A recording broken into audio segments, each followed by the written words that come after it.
Hi, and welcome to this video on polynomial division.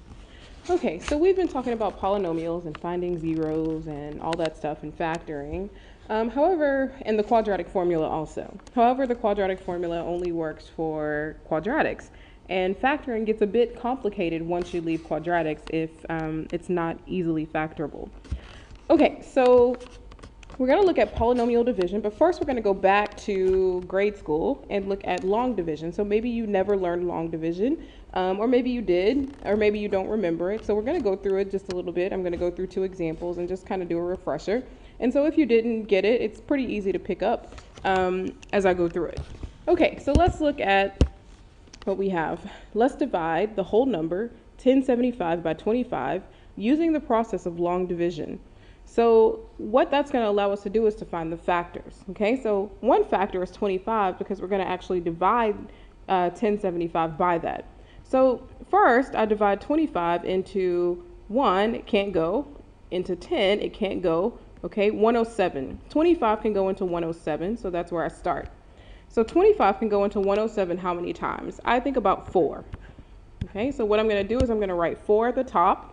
This part that I'm writing up here is my quotient, and it's also my other factor. So now I'm going to multiply 4 times 25. 4 times 25 is 100. And then I'm going to subtract. Okay, so 107 minus 100 will leave me with 7. So now I'm going to bring down the next number into what I subtracted. And so now that's going to create the number 75. And so now I'm going to divide 25 into 75. And that's going to go 3 times.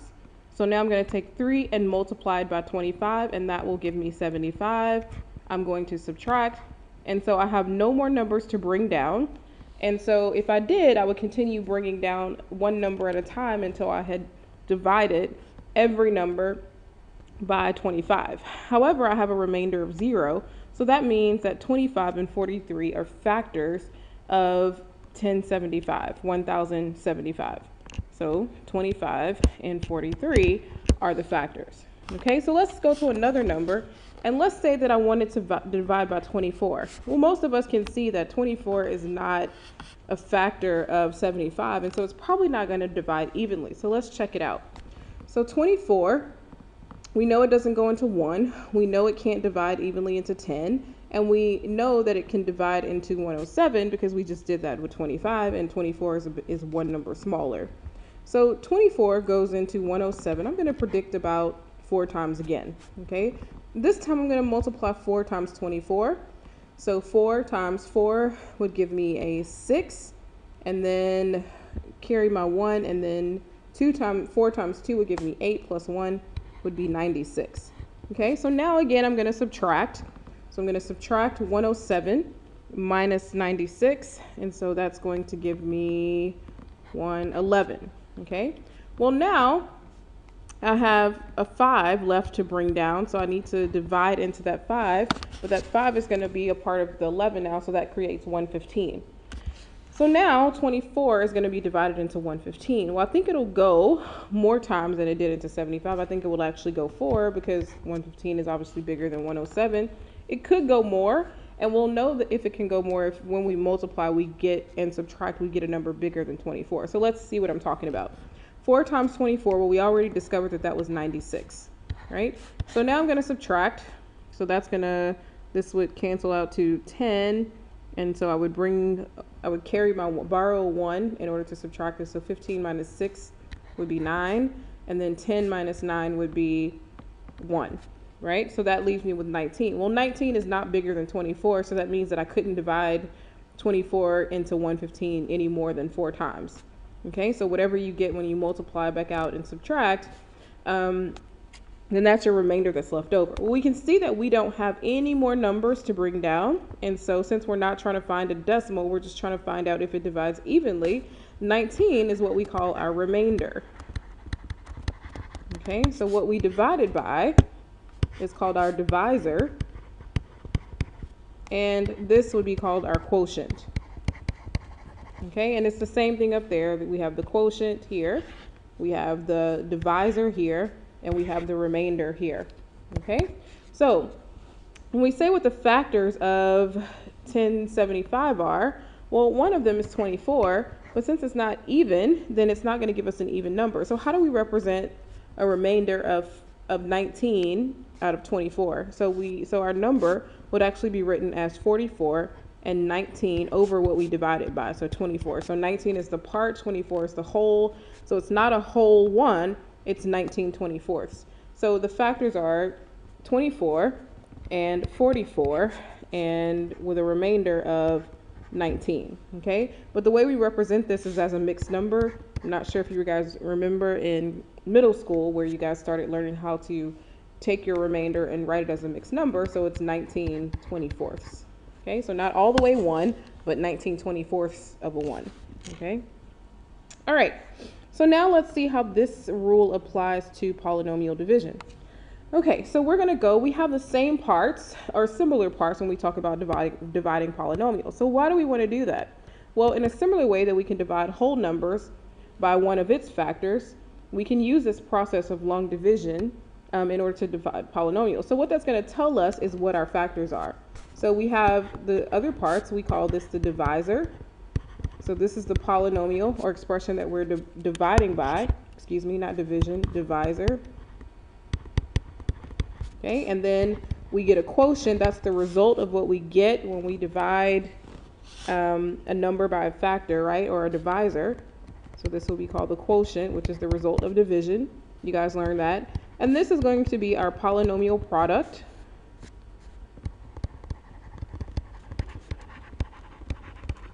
Okay, so our polynomial product. And then this would be our remainder if we have any. Okay, we don't always have a remainder, but sometimes we do. Okay, so let's see how this applies to polynomial division. And that's all you really need to know about that. Well, the other thing that you need to know is that this expression, P of x, right, which is our polynomial product, is equal to the product of the divisor, which we're calling D of x, times the quotient, Q of x. Okay, so its product is equal to divisor times quotient. And so that's something that's pretty easy to remember. Okay, and if we have a remainder, then we add that remainder on. So plus the remainder, R of x, right? Okay, so now let's move on and let's divide some polynomials. Okay, so you've probably seen 3x squared minus 9x. In this case, we're going to divide x minus 3. Well, we haven't seen dividing it by an expression. We've only seen dividing it by something like 3 or 3x. So let's see what happens. We're going to set this up like long division. So 3x squared minus 9x. Okay, so this is our P of x, our polynomial product. This is what we're dividing the factor into. Okay, this x minus 3 is our divisor, so it goes out to the left, x minus 3. Okay, so this is D of x.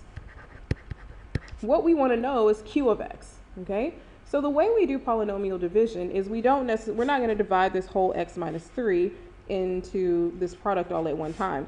What we do is we concentrate on the first term in each expression. So in this case, we're going to take the x and divide it into the 3x squared. So I'm going to say x divides into 3x squared. If I were to take 3x squared and divide it by x, I would have 3x left. Okay, and where I need to write that, 3x goes above wherever my x place is. So it's kind of like when we did the long division up here, notice that we wrote our 4 above the 107 because 7 was the last number that we divided into. Well, since when we divide x into 3x squared, we get an x term, we put that above where our x terms start. Okay, so 3x squared divides into 3x squared 3x times. Now what I'm going to do is I'm going to multiply just like I did in long division. So I take this quotient that I got, 3x, and multiply it by x. Okay, so that's going to be 3x, but then I also have to multiply it by minus 3. So whatever I get as a result of dividing the first terms, I'm going to take that and multiply by the entire divisor. Okay, so that's going to be 3x times x is 3x squared, and then 3x times minus 3 is going to be minus 9x. Okay, and remember that we're subtracting. So since we have polynomials here, what we want to do is to make sure that we put a minus sign and put this in brackets to remind us that it's subtraction. Regardless of what the signs are inside, we have to apply that subtraction finally to it. So 3x squared minus 3x squared will cancel out to 0. And then 9x, it looks like it's minus 9x, but remember it's minus negative 9x, which is actually plus 9x. So that's also going to cancel out to 0. So we're left with a remainder of 0. Okay, so 0 is our remainder. In that case, then these two are factors. So 3x is a factor and x minus 3 is a factor. How can we tell? Well, if we write it out, and put it back in product form, factored form, 3x times x minus 3 should give us what we started with, which is the polynomial product. So 3x squared minus 9x. Okay, so in this case, we end up with, if we were to multiply that out, we get 3x squared minus 9x. So that checks out. Okay, so 3x squared minus 9x is divisible by x minus 3, and it gives you a quotient of 3x. Okay, so let's look at another example.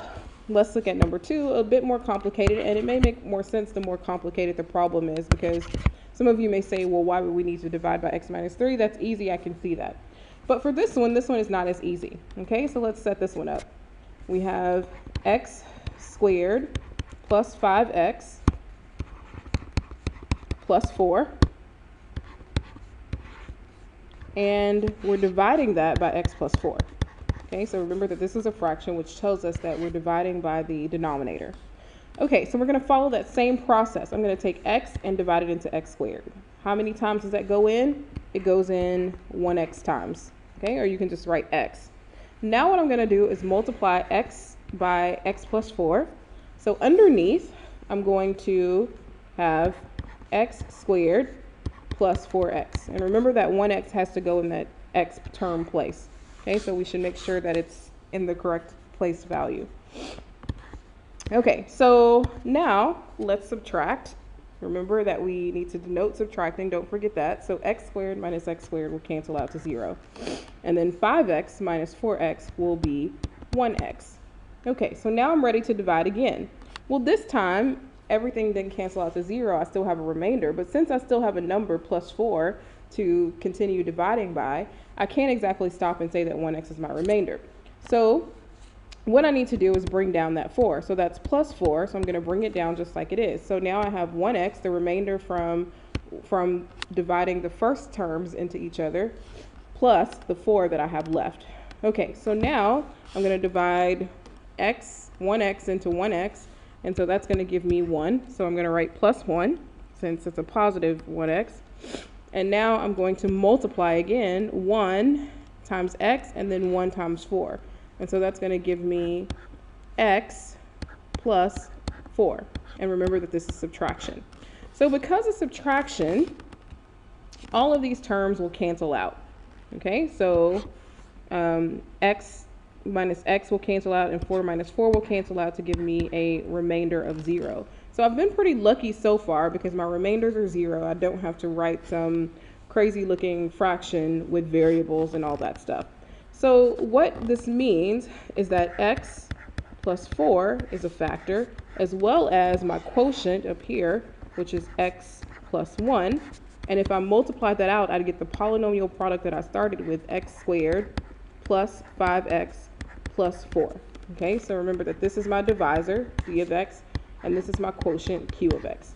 And they multiply out in order to give me my polynomial product, p of x. Okay, so that's all that means.